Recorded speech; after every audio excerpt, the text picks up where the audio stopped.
দর্শক বন্ধুরা, সরকারি ভর্তুকিতে কৃষিজ যন্ত্রপাতি ক্রয়ের জন্য আবেদনের পূর্ণাঙ্গ ইউসার ম্যানুয়াল 2024-25 অর্থবর্ষে। অর্থাৎ বন্ধুরা, আপনারা জানেন সরকারি ভর্তুকিতে কৃষিজ যন্ত্রপাতি ক্রয় করার প্রকল্প আছে।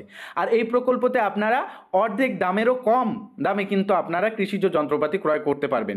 এখানে যে যন্ত্রগুলি দেখতে পাচ্ছেন, ট্রাক্টর, পাওয়ার টিলার, থ্রেশার থেকে শুরু করে স্প্রে মেশিন থেকে শুরু করে একাধিক জিনিসপত্র আপনারা ক্রয় করতে পারবেন। তো কোন প্রকল্পের আয়ত্তায় কোন যন্ত্রটি আপনারা ক্রয় করতে পারবেন, কত টাকা দিয়ে যন্ত্রটি ক্রয় করতে পারবেন এবং এর জন্য আপনাদের কোন কোন কাগজপত্র প্রয়োজন রয়েছে, কারা কারা আবেদন করতে পারবেন, কারা কারা পারবেন না, কোথায় গিয়ে আবেদনপত্র জমা করতে লাগবে এবং আবেদনপত্র জমা করার আগে আপনার কোন কোন কাগজপত্র জেরক্স করতে লাগবে এবং আপলোড করতে লাগবে, এই সমস্ত আলোচনা এক কথায় সম্পূর্ণ আবেদন পদ্ধতি এবং কোন কোন প্রকল্পতে কত টাকা সুবিধা এবং কারা কারা পাবেন সেই সুবিধা, সেই সমস্ত আলোচনা আজকে এই ভিডিওর মাধ্যমে। ভিডিওটি প্রথম থেকে শুরু করে শেষ পর্যন্ত দেখবেন, একটু লেন্দি হবে, আমরা আবেদন পদ্ধতি সহ সমস্তটাই দেখানোর চেষ্টা করব।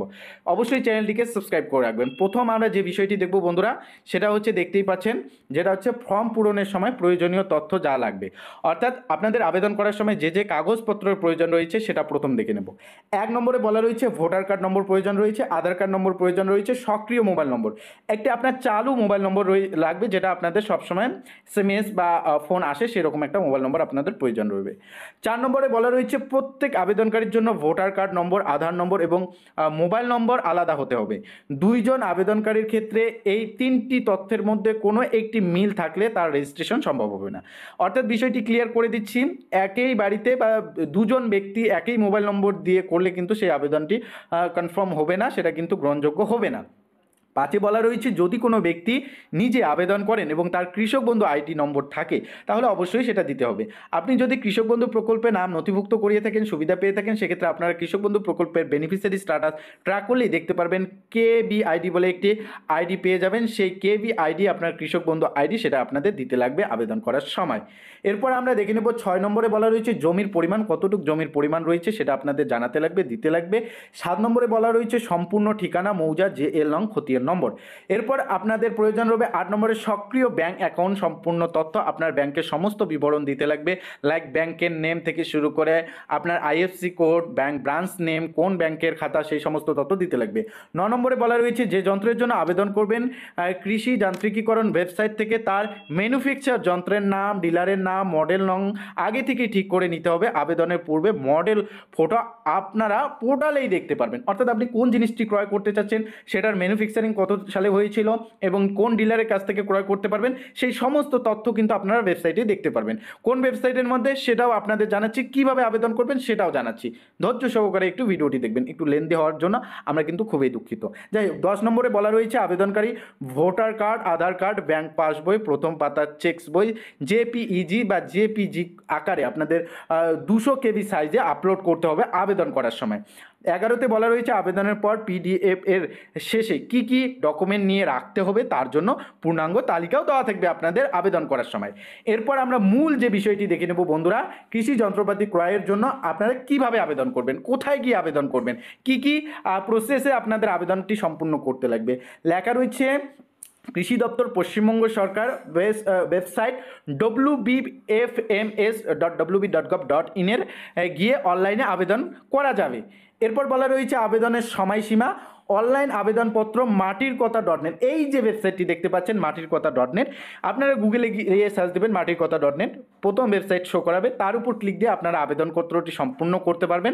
আবেদনপত্র সম্পূর্ণ করার যে সময়সীমা বেঁধে দেওয়া হয়েছে সেটা বলা রয়েছে আগামী 20 আগস্ট 2024 সকাল 11টা থেকে 9 সেপ্টেম্বর 2024 5টা ঘটিকা পর্যন্ত আপনাদের আবেদনপত্র গৃহীত হওয়ার চান্স রয়েছে। এরপর কিন্তু আপনাদের আর আবেদনপত্র গ্রহণ করা হবে না, সমস্ত আবেদন আপনাদের কিন্তু 9 সেপ্টেম্বর 2024 5টা ঘটিকার মধ্যে কিন্তু সেরে নিতে হবে। এরপর বলা রয়েছে বাংলা সহায়তা কেন্দ্রের মধ্যে আপনারা অনলাইনে আবেদনপত্র জমা দিতে পারেন বা আপনারা যেতে পারেন, সেখানে গিয়েও কিন্তু আবেদনপত্রটি সম্পূর্ণ করতে পারবেন। অর্থাৎ আপনার পার্শ্ববর্তী যে কোনো একটি বাংলা সহায়তা কেন্দ্রে গিয়ে কিন্তু আপনারা একটি যন্ত্রের জন্য আবেদনপত্রটি সেরে নিতে পারেন। মূল আবেদনপত্র প্রতিটি 10ই সেপ্টেম্বর 2024 বিকেল 5টা ঘটিকার মধ্যে সংশ্লিষ্ট আধিকারিকের দপ্তরে জমা দিতে হবে। বিস্তর জানতে মাটির কথা যে .net অফিসিয়াল ওয়েবসাইট, তার মধ্যে কিন্তু গেলে আপনারা বিস্তর জানতে পারবেন। যাই হোক, এরপর আমরা যে মূল বিষয়টি দেখে নেব বন্ধুরা, আবেদনপত্র কোন কোন প্রকল্পের জন্য গ্রহণ করা হচ্ছে, কোন কোন প্রকল্পের জন্য বর্তমানে আবেদন চলছে। 1 নম্বরে বলা রয়েছে কৃষি যন্ত্রাদি ক্রয়ের জন্য আর্থিক অনুদান প্রকল্প FSSM, এবং 2 নম্বরে বলা রয়েছে ক্ষুদ্র কৃষি যন্ত্রপাতি ক্রয়ের জন্য এককালীন ভর্তুকি প্রকল্প OTASFI। 3 নম্বরে বলা রয়েছে কৃষি যন্ত্রাদি ভাড়া কেন্দ্র স্থাপনের জন্য ভর্তুকি প্রকল্প CHC। 4 নম্বরে বলা রয়েছে কৃষি যন্ত্রাদি ব্যাংক স্থাপনের জন্য ভর্তুকি প্রকল্প FMB। আবেদনকারী যে কোনো একটি মাত্র স্কিমে আবেদন করতে পারবেন, অর্থাৎ একই ব্যক্তি এই 4টির মধ্যে যে কোনো একটি স্কিমে আবেদন করতে পারবেন, একের বেশি অধিক আপনারা আবেদন করতে পারবেন না। অর্থাৎ এখানে 4টি স্কিম দেওয়া রয়েছে, একটাই আপনার জন্য প্রযোজ্য, আপনি চাইলেই 2টির মধ্যে বা 3টির মধ্যে আবেদন করতে পারবেন না। পর যে গাইডলাইনটি বেঁধে দেওয়া হয়েছে, এবছর প্রত্যেক আবেদনকারীকে নতুন করে কিন্তু রেজিস্ট্রেশন করতে হবে। এরপর বলা রয়েছে ম্যানুফ্যাকচার আইকনে ক্লিক করে প্রোডাক্ট লিস্ট আগে আপনারা মেশিনের পূর্ণাঙ্গ তথ্য দেখে নিতে পারবেন। অর্থাৎ প্রোডাক্ট লিস্টে গিয়ে আপনি কোন প্রোডাক্টটি নিতে চাচ্ছেন, সেই প্রোডাক্টের ম্যানুফ্যাকচারিং ডেট কোন ডিলারের কাছে রয়েছে সেটা কিন্তু আপনারা ওয়েবসাইটে দেখতে পারবেন। রেজিস্ট্রেশনের সময় আগের পাতায় উল্লেখিত সমস্ত নথি সঙ্গে রাখতে হবে, যে নথির কথা বলে রাখবে সেই ডকুমেন্টগুলো আপনাদের আগেই রেডি করে রাখতে লাগবে। আবেদনকারী বিবাহিত হলে নিজের ছাড়াও স্ত্রী স্বামীর আধার কার্ডের তথ্য নথিভুক্ত করতে হবে। অর্থাৎ আপনি যদি বিবাহিত হয়ে থাকেন তাহলে কিন্তু আপনাদের স্ত্রী বা স্বামীর কিন্তু আপনাদের ডকুমেন্ট শো করাতে লাগবে। বিগত 4 বছরে এই স্কিমে সাবসিডি পেয়ে থাকলে এবছর কোনো স্কিমে আবেদন করতে পারবেন না বা আবেদন করা যাবে না। অর্থাৎ বিগত 4 বছর ধরে যদি আপনি এই প্রকল্পের সুবিধা পেয়ে থাকেন, আগের বছরেও কিছু যন্ত্রপাতি ক্রয় করেছেন, তার আগের বছরও ক্রয় করেছেন, তাহলে এবছর আর আপনারা পারবেন না। আবেদন করলেও আপনার আবেদনটি গ্রাহ্য হবে না, বাতিল করে দেওয়া হবে। বলা রয়েছে আবেদনের সময় প্রথমেই ব্যাংক পাসবই, ভোটার এবং আধার কার্ড সহ প্রয়োজনীয় তথ্য তার প্রতিফলিত আপলোড করতে হবে। এছাড়াও প্রয়োজনীয় তথ্য প্রতিফলিত ফর্ম ফিল আপের সময় আপলোড করতে হবে।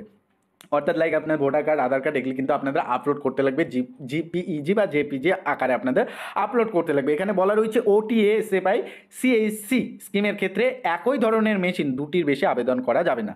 অর্থাৎ এই 2টি স্কিমের ক্ষেত্রে আপনারা 2টি মেশিন যদি নিতে চান সেক্ষেত্রে আপনারা কিন্তু পাবেন না, একটা মেশিনের জন্য বা একটা যন্ত্রের জন্য আপনারা আবেদন করতে পারবেন। সাবসিডি ক্যালকুলেশন কেবলমাত্র ইন্ডিকেটিভ বা দামের উপর প্রযোজ্য। এখানে বলা রয়েছে CHC ন্যূনতম TFO 20 লক্ষ এবং সাবসিডি 8 লক্ষ হতে হবে। এরপর বন্ধুরা যে মূল বিষয়টি, আবেদন করার আগে প্রয়োজনীয় নথি সঠিক মাপ ও ফরম্যাট অনুযায়ী হাতের কাছে রাখুন। কোন কোন ডকুমেন্ট আপনাদের কি মাপে আপলোড করতে লাগবে এবং কোন স্কিমের জন্য কোথায় গিয়ে কাগজপত্র জমা করতে লাগবে সে বিষয়ে বিবরণ দেওয়া রয়েছে। স্কিমের নাম লাইক আমরা দেখতে পাচ্ছি এখানে FSSM, যেটা প্রয়োজনীয় ডকুমেন্ট জমা করতে হবে সেই সমস্ত তালিকা দেওয়া হয়েছে। আপনারা চাইলে স্ক্রিনশট নিতে পারেন। আবেদনপত্র জমা করার স্থান ব্লক অফিসে। অনলাইন আবেদনের জন্য ফাইল আপলোড করতে হবে, ব্যাংক ডকুমেন্ট এবং ভোটার কার্ড কপি 200 KB সাইজের মধ্যে জেপিইজি বা ফাইল ফরম্যাট এবং আপলোড করতে হবে। জমির পর্চা কপি 1 MB সাইজ এর মধ্যে PDF ফরম্যাটে আপলোড করতে হবে।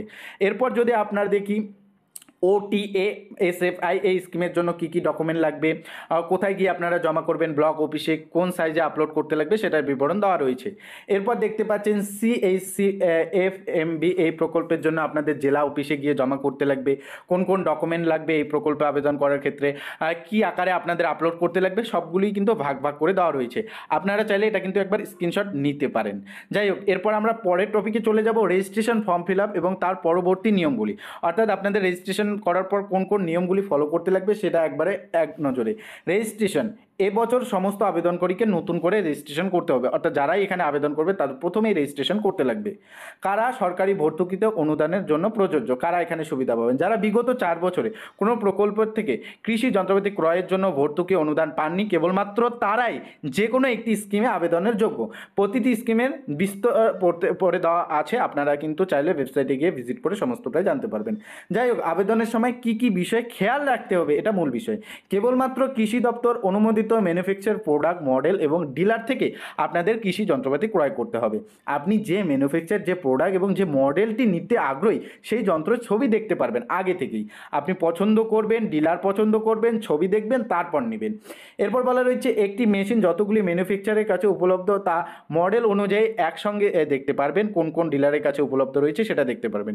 এই পদ্ধতিতে যন্ত্র নির্বাচন উপযোগী রয়েছে, অর্থাৎ আপনারা কিন্তু দেখে শুনে পছন্দ করে নিতে পারেন। এরপর বন্ধুরা পরিষ্কার বলা রয়েছে সংশ্লিষ্ট মডেলটি যতগুলি ডিলারের কাছে উপলব্ধ তাও দেখতে পারবেন, কোন কোন ডিলারের কাছে সেই যন্ত্রটি আপনার উপলব্ধ রয়েছে, আপনি যেটি নিতে চাচ্ছেন সেটাও দেখতে পারবেন। আবেদনের সময় আপনার পছন্দ মতো যে কোনো একটি ডিলার সিলেক্ট করতে পারবেন। FSSM ও OTASFI অ্যান্ড FMB এর ক্ষেত্রে আপনার যন্ত্র ক্রয়ের জন্য কেবলমাত্র আপনার সিলেক্ট করা ডিলার থেকে ক্রয় করতে হবে এমন কোনো বাধ্যবাধকতা নেই।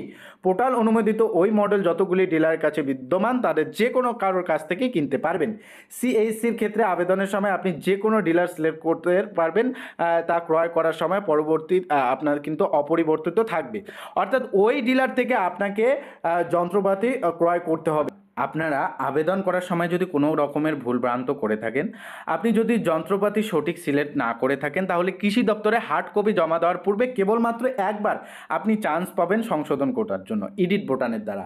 আবেদনপত্র প্রতিফলিত কৃষি দপ্তরে জমা পড়ার পর আর কোনো ধরনের পরিবর্তন সম্ভব না।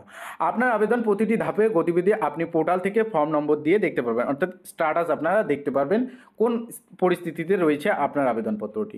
ভর্তুকিতে কৃষি যন্ত্র ক্রয় ও কৃষি যন্ত্রাদি ভাড়া কেন্দ্র স্থাপনে কারা আবেদন করতে পারবেন? কৃষক বন্ধু নতুন প্রকল্পে নিবন্ধীকৃত যে কোনো ব্যক্তি, কোনো সরকারি বা সরকার অধিকৃত সংস্থা কর্মী বা তার স্বামী স্ত্রী ব্যতীত, স্বনির্ভর গোষ্ঠী, সমবায় সংস্থা, কৃষক উৎপাদক সংস্থা, সবাই কিন্তু আপনারা এখানে সুবিধা পেয়ে যাবেন।